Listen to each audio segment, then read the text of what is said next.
Dear student, इसके previous lecture में lecture number 2 में हमने क्या देखा है, कंट्रोल सिस्टम का गेन कैसे निकालते हैं। उस चीज़ को थोड़ा सा हम पहले से एक बार फिर से रिवाइज कर लेते हैं। जैसे देखिएगा, कोई हमारे पास क्लोज लूप सिस्टम हो, तो हमने क्या बताया था, क्लोज लूप सिस्टम अगर है तो उसका जो गेन हम लोग लिखते हैं किससे दिखाएंगे, जीएस से दिखाएंगे। इसको सदर इनपुट जो समिंग पॉइंट है हम लेते यूज करेंगे। समिंग पॉइंट वो पॉइंट होता है जो इनपुट आउटपुट को, जो फीडबैक और इनपुट को क्या करता है, दो यानी कि दो से अधिक सिग्नल को जोड़ करके सिस्टम में देता है। तो हमने क्या करते हैं, यहाँ पे इनपुट जो देंगे वो रेफरेंस इनपुट होगा, RS देंगे। यहाँ पे प्लस साइन, हमेशा इसको प्लस देंगे। इसके बाद ये इनपुट इसमें पहुंचा, आपका सिस्टम में गया। सिस्टम से जो आउटपुट मिलेगा आपको, देखिए क्या मिलेगा आपको।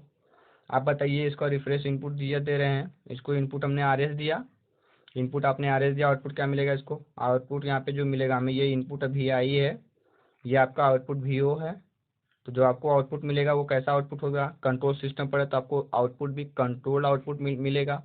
तो उस आउटपुट को हम लोग लिखेंगे कंट्रोल आउट CS लिखेंगे ट्रांसफार्मर के रूप में। और आपको आउटपुट बताया था, आउटपुट निकालने के क्या करना है, इनपुट में GS से गुणा कर देना सीधे। तो आउटपुट यहाँ पे क्या हो जाएगा आपका, G गुणे क्या हो जाएगा, VI हो जाएगा। तो यहीं पे से CS बराबर क्या हो जाएगा, CS बराबर आपका हो जाएगा कितना, GS गुणे कितना, RS हो जाएगा। GS गुणे क्या हो जाएगा, RS हो जाएगा। ये आपको आउटपुट मिला। आप क्या करते हैं इसमें, क्योंकि ये क्लोज लूप वाला है तो इसमें क्या होता है, फीडबैक सिस्टम यूज करते हैं। तो जो फीडबैक एलिमेंट होता है, फीडबैक एलिमेंट है ये, इसका जो गेन होगा HS दिखाते हैं हम लोग, दिखाएंगे, हमेशा दिखाते ही क्या दिखाएंगे। अब इसके बाद इसका आउटपुट जो मिला है आपको, आउटपुट जो मिला है VO, आउटपुट जो VO मिला है, अगर हम इसको लाप्लास ट्रांसफॉर्म के पद में देखें तो ये इसका आउटपुट क्या है, कंट्रोल आउटपुट है। अब यही CS क्या होगा, इसके लिए इनपुट का काम करेगा। CS क्या करेगा, CS मतलब वही भी आउटपुट, यही जो इसके लिए क्या करेगा, इनपुट का काम करेगा। अब ये इनपुट जब यहाँ से देगा तो ये यहाँ से इसमें जाएगा, फीडबैक होके माइनस, अगर निगेटिव फीडबैक यूज करते हैं हम लोग। अब देखिए भी आउटपुट देंगे तो ये इसके लिए इनपुट होगा ना, कंट्रोल सिस्टम इधर से लेके इधर दे रहा है, तो इधर से ये आपका लिया और वोल्टेज इधर भेज दिया, इधर भेज रहा है। तो कितना भेजेगा, हमेशा आपको होता है आउटपुट, इसका जो आउटपुट होगा कितना होगा, जिसको इनपुट कितना मिल रहा है, इनपुट गुणे इसका गेन। तो इसका इनपुट कितना मिलेगा, इसको बताइए कितना देगा। तो यहाँ पे कितना आपको मिलेगा बोलिए, तो यहाँ पे इसका आउटपुट कितना होगा, चलिए इसके आउटपुट को कितना होगा बोलिए, आपका हो जाएगा कितना, HS गुणे क्या हो जाएगा, CS हो जाएगा। अब ये HS गुणे CS कहाँ पहुँचा, इसके अंदर गया, समिंग पॉइंट होकर इधर आगे बढ़ेगा। तो आपने इस तरीके से आगे गया, फिर इधर से ये भी RS माइनस इसमें से कैंसिल होकर इधर आगे बढ़ेगा। तो इस पूरे सिस्टम का कितना निकाले थे हम लोग, आगे निकाले थे हम लोग कितना, GB लिखे थे, यानी कि क्लोज लूप जो गेन लिखे थे कितना आया था, वह आता था हमारा GS बटे कितना आता है, 1+GS इंटू क्या आया था, HS आया था। ये हमारा कहलाता है क्लोज लूप गेन। ये हमारा क्या है, क्लोज लूप गेन है। ठीक है। अभी किसके लिए है, जब हम सिस्टम में निगेटिव फीडबैक यूज किए हैं, कैसा फीडबैक किए हैं, निगेटिव फीडबैक यूज किए, निगेटिव फीडबैक। अगर वही सिस्टम में पॉजिटिव फीडबैक यूज करेंगे तो हमारा यही जो साइन होगा निगेटिव होगा, तब हमारा जो क्लोज लूप गेन होगा वो होगा GS अपान 1-GS इंटू HS होगा। उस समय ये होगा, ये भी हमारा क्लोज लूप गेन है, लेकिन ये जब तब होगा जब हमारा क्या हो जाएगा, पॉजिटिव फीडबैक देंगे। तो दोनों को कंपेयर करिए, निगेटिव फीडबैक के केस में ये है, ये हमारा पॉजिटिव फीडबैक के केस में है। तो गेन कब अधिक है, देख लीजिए आप। देखिए यहाँ पे 1+ हुआ है, नहीं ज़्यादा वैल्यू हो, एक से ज़्यादा वैल्यू, यहाँ पे एक से कम वैल्यू है। तो यानी अंश दोनों का सेम सेम है। अब इसका हर देखिए क्या है, हर इसका छोटा है, इसका हर बड़ा है। जब इसका हर बड़ा छोटा है तो ये वैल्यू क्या है, ये पूरी इसका गेन क्या है, ये इसका गेन अधिक होगा, इसका जो गेन क्या होगा वही का कम होगा। ठीक है। तो निगेटिव जो फीडबैक यूज करते हैं तो उसमें जो सिस्टम का जो गेन होता है वह घट जाता है, लेकिन स्टेबिलिटी क्या हो जाती है, बढ़ जाती है। पॉजिटिव फीडबैक जब हम यूज करते हैं, सिस्टम का जो गेन होता है वह तो बढ़ जाता है, लेकिन जो सिस्टम की स्टेबिलिटी होती है वह घट जाती है। तो इसलिए हम सिस्टम की स्टेबिलिटी को बनाए रखने के लिए हमेशा ज़्यादातर सिस्टम में यूज किया जाता है निगेटिव फीडबैक। क्या यूज करते हैं, निगेटिव फीडबैक। तो ये आपको समझ में आ गया। अब हम क्या करते हैं, इस टॉपिक में हम क्या करते हैं, आपको हम लोग कंट्रोल सिस्टम का एक ब्लॉक डायग्राम बनाएंगे और उस चीज़ को हम थोड़ा सा समझ लेंगे, क्या चीज़ उसमें क्या किस लगे होते हैं। तो हम लोग क्या देखेंगे आज इसमें, कंट्रोल सिस्टम का ब्लॉक डायग्राम देखेंगे। क्या देखेंगे, कंट्रोल सिस्टम का ब्लॉक डायग्राम।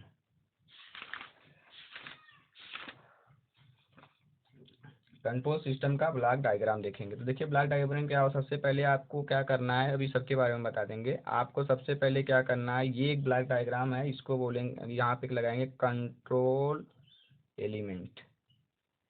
कंट्रोल एलिमेंट, चलिए कंट्रोल एलिमेंट लगा दिया हमने। इसका जो गेन है मान लीजिए वो G1 है, इसका गेन G1 है। अब इसको हम लोग क्या करेंगे, यहाँ पे हमारा ये समिंग पॉइंट रहा, समिंग पॉइंट से हम लोग क्या देंगे, यहाँ पे देखिए इसको, यहाँ पे हम लोग देंगे रिफरेंस इनपुट। क्या देंगे, रिफरेंस इनपुट देंगे, रिफरेंस इनपुट, यानी जिसको हम यहाँ पे दिखाएंगे RS से, यानी ये हमारा इनपुट रहा। अब ये इनपुट हमारा किसको गया, कंट्रोल एलिमेंट को गया, जिसका गेन कितना है, G1 है। अब ये जो कंट्रोल एलिमेंट को गया, यहाँ पे ये हमें कंट्रोल एलिमेंट का मतलब यहाँ पे हमारा कंट्रोलर है समझ लीजिए। अब ये हमारे पे फिल्टर हो सकता है, कंट्रोलर हो सकता है, एम्पलीफायर हो सकता है, कुछ भी जो हमें चाहिए, जो हमें आवश्यकता होगी वो होगा यहाँ पे। तो ये हम लगा दिए। इसके बाद ये हम अपने डिवाइस को देंगे, किसको देंगे, अपने डिवाइस को देंगे। तो ये हमारा रहा कंट्रोल्ड सिस्टम रहा, यानी हमारी AC रही, इसको हम इससे इसके सहायता से कंट्रोल कर रहे हैं इसके इनपुट को, ये रही। अब ये क्या देगा हमको, ये हमको देगा, क्या देगा आपको, हमको ये हमको आउटपुट देगा।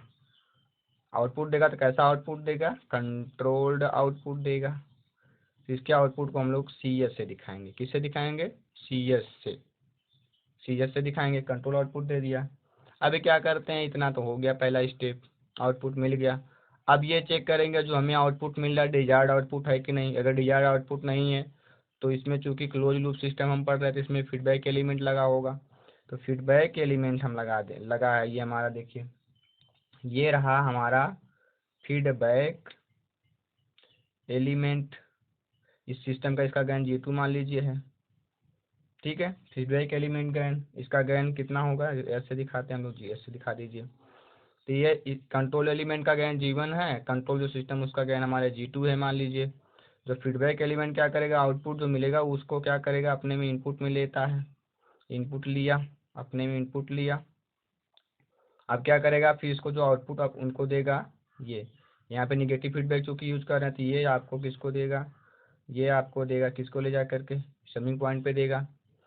समिंग पॉइंट पे देगा तो इसका जो आउटपुट होगा, मान लीजिए इसका आउटपुट क्या देता है, इसका आउटपुट मान लीजिए BS है। और ये जो BS होगा ये इसका मान लीजिए इसका आउटपुट है, किसका आउटपुट है, ये फीडबैक एलिमेंट का, इसका ये आउटपुट हो गया। ये इतना चीज समझ में आ गया। तो अब देखिए इसमें ये जो सिस्टम होता है इसको हम लोग बोलते हैं फॉरवर्ड पथ। ये हमारा फॉरवर्ड पथ होता है। अब ये जो हमारा होता है इसको हम लोग बोलते हैं फीडबैक पथ। क्या बोलते हैं, फीडबैक पथ। तो यहाँ से लेकर के ये यहाँ तक हमारा फीडबैक पथ है, फिर इधर से ये हमारा कौन सा पथ है, ये फॉरवर्ड पथ है। ये फॉरवर्ड पथ हो गया, ये फीडबैक पथ। और यहाँ पे देखिए जो इनपुट हम लोग रेफरेंस इनपुट दे रहे हैं, ये रेफरेंस इनपुट यहाँ से यहाँ गया, यहाँ से होके इधर जो निकल के आएगा, यहाँ पे जो सिग्नल आएगा, जो भी वोल्टेज आएगा, ये वोल्टेज कैसा होगा, इसके द्वारा कंट्रोल किया गया है ना।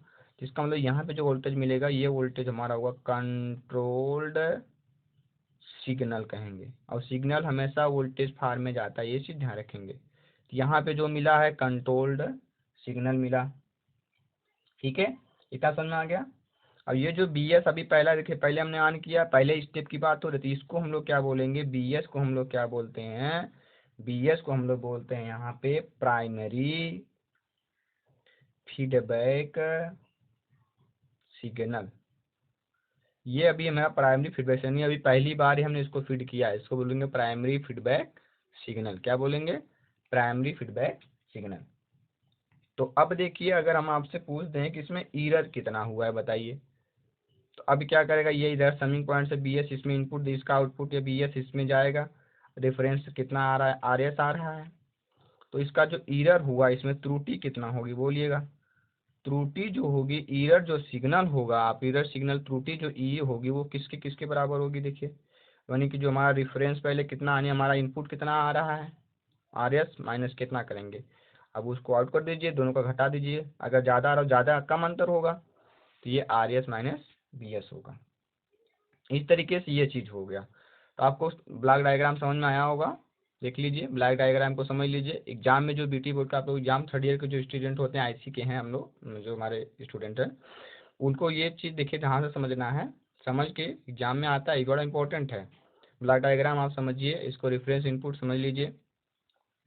और इसके बाद क्या होता है कि यहाँ पे रेफरेंस इनपुट के बाद जो यहाँ पे जो सिग्नल मिलेगा, यानी यहाँ पे प्लस में होने के बाद, इसमें घटने के बाद, जैसे मान लीजिए 10 वोल्ट जा रहा था, 20 वोल्ट कुछ भी जा रहा है, तो यहाँ जब ये पहुँचेगा तो कुछ सिग्नल कम हो जाएगा ना, तो यहाँ पे जो मिलेगा इसको बोलते हैं एक्चुएटिंग सिग्नल। क्या बोलते हैं? एक्चुएटिंग सिग्नल कहते हैं। ठीक है, इस चीज़ को देख लीजिए, बना लीजिए अच्छे से। आप थोड़ा सा कुछ डिफिनीशन समझ लेते हैं। अब देखिए कुछ पॉइंटें चीज़ें देखिए, उसको समझिए, जैसे देख लीजिए, इस चीज़ को समझिए। किसी सिस्टम में फीडबैक वह प्रक्रिया होती है, किसी सिस्टम में फीडबैक वह प्रक्रिया होती है जिसमें सिस्टम के आउटपुट के एक भाग को इनपुट के साथ इस प्रकार जोड़ा जाता है कि कंट्रोल्ड वर्क आउटपुट, जो कंट्रोल वर्किंग के लिए हमें आउटपुट या आउटपुट तथा इनपुट कंट्रोल दोनों पर ही डिपेंड करता हो। तो क्या होता है कि कंट्रोल जो वर्क होगा वो आउटपुट पे और इनपुट पे क्या होगा, दोनों पर निर्भर करेगा। इस कंट्रोल सिस्टम में प्रयुक्त क्या क्या क्वांटिटी प्रयुक्त होती है, उनको चीज़ समझ लेते हैं। सबसे पहले हम जान लेते हैं रेफरेंस इनपुट का डेफिनेशन, देखिए लिख लीजिए आप, अदरक कंफ्यूजन होगा। तो रेफरेंस इनपुट क्या होता है, इसमें है कि यह एक एक्सटर्नल सिग्नल है, बाह्य सिग्नल है, जिसे फीडबैक सिस्टम पर लगाया जाता है जिससे प्लांट की एक निर्दिष्ट क्रिया प्राप्त हो सके। तो ये हमारा एक बाहर सिग्नल होता है जो हम अपने अप्लाई करते हैं, ताकि जो हमारा प्लांट है, जो हमारा मशीन्स है, उसमें क्या हो जाए, जो आउटपुट हम जितना आउटपुट चाहते हैं उतना ही आउटपुट क्या हो हमें मिले। तो यह एक एक्सटर्नल सिग्नल है जिसे फीडबैक सिस्टम पर लगाया जाता है जिससे प्लांट की एक निर्दिष्ट क्रिया प्राप्त हो सके। हो गया। फिर अगला पॉइंट होता है एरर डिटेक्टर। समिंग पॉइंट के पास ही लगा होता है एरर डिटेक्टर। वहाँ उसका क्या काम है, उसका इसका अर्थ से ही देखिए स्पष्ट हो रहा है कि एरर को संसूचित करने वाला, डिटेक्ट करने वाला। तो एरर डिटेक्टर का जो मेन कार्य होता है, जो आपका आउटपुट सिग्नल मिला है, आउटपुट जो सिग्नल आपने लिया है, उस आउटपुट सिग्नल का जो आपने लिया हुआ है ना, आपने जो आउटपुट दिया, आउटपुट से इनपुट में जो फीडबैक करके दिया गया, इसका मेन काम होता है कि इसको इन दोनों में कंपेयर करना। कंपेयर करेगा, कितने का अंतर, उसी अकॉर्डिंग इनपुट को कम बेसी करके आगे बेचेगा। जो जो इनपुट आगे कम बेसी होकर आगे जो भेजेगा वो सिग्नल क्या कहलाएगा, एक्चुएटिंग सिग्नल कहलाता है। क्या कहलाता है? एक्चुएटिंग सिग्नल कहलाता है। तो इस तरीके से देखा जाए तो जो एक्चुएटिंग सिग्नल होता है वो हमारा ये एरर सिग्नल पे ही डिपेंड करता है। अगर ये त्रुटि इसमें अगर ये बहुत कम होगा तो यहाँ सिग्नल में ये इसकी वैल्यू तो ज़्यादा होगी। ठीक है, इस तरीके से यहाँ पे देखिए, तो जो हमारा एक्चुएटिंग जो सिग्नल होगा, अब ये जो हमारा होगा एरर सिग्नल, दोनों में आपस में रिलेटेड होते हैं।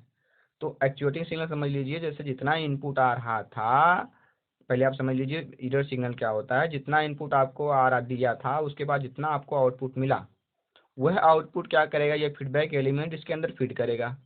फीड करेगा तो अगर यहाँ पे अच्छा ज़्यादा आउटपुट मिल रहा होगा तो यहाँ पे ज़्यादा वैल्यू आएगी। तो ये फीडबैक ये वोल्टेज ग्रुप में चुकी जाएगा ये, हाँ, यहाँ पे जाएगा तो ये जो हमारा इनपुट दिया उसमें से कुछ कम हो जाएगा, ये सेंस करेगा। तो इसके बाद ये इनपुट हमारा क्या होगा, यहाँ पे सेंसिंग एलिमेंट लगे होंगे, एरर डिटेक्टर लगा, टैग करके इनपुट को कम कर देगा। जो इनपुट कम होने के बाद जो आगे बढ़ेगा अपना कुछ, वह क्या होगा, एक्चुएटिंग सिग्नल होगा। तो इस तरीके से एक्चुएटिंग जो सिग्नल हमारा होता है वो हमारा एरर सिग्नल पे ही डिपेंड करता है। तो इस चीज़ को आप ध्यान रखेंगे। तो एक्चुएटिंग जो सिग्नल होता है, एक्चुएटिंग सिग्नल वह हमारा डिपेंडेंट होता है किस पे, एरर सिग्नल पे ही डिपेंडेंट होता है। एरर सिग्नल ज़्यादा होगा, एक्चुएटिंग सिग्नल क्या होगा, इस तरीके से। तो यानी कि दोनों का डिपेंडेंट होते हैं आपस में, एक्चुएटिंग सिग्नल और एरर सिग्नल। ठीक है, इस चीज़ को समझ गए आप। तो आगे यही हो गया। आगे देख लीजिए एरर डिटेक्टर।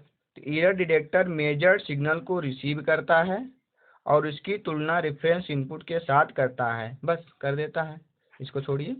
तो यानी कि ये क्या करता है, जो एरर डिटेक्टर का मेन का आउटपुट जो सिग्नल मिला है हमें कंट्रोल आउटपुट, उसको क्या करता है, लेके आता है इनपुट में, और उसको रेफरेंस जो हमारा आ रहा है, जो हम दे रहे हैं, उससे क्या करता है, तुलना कर लेता है।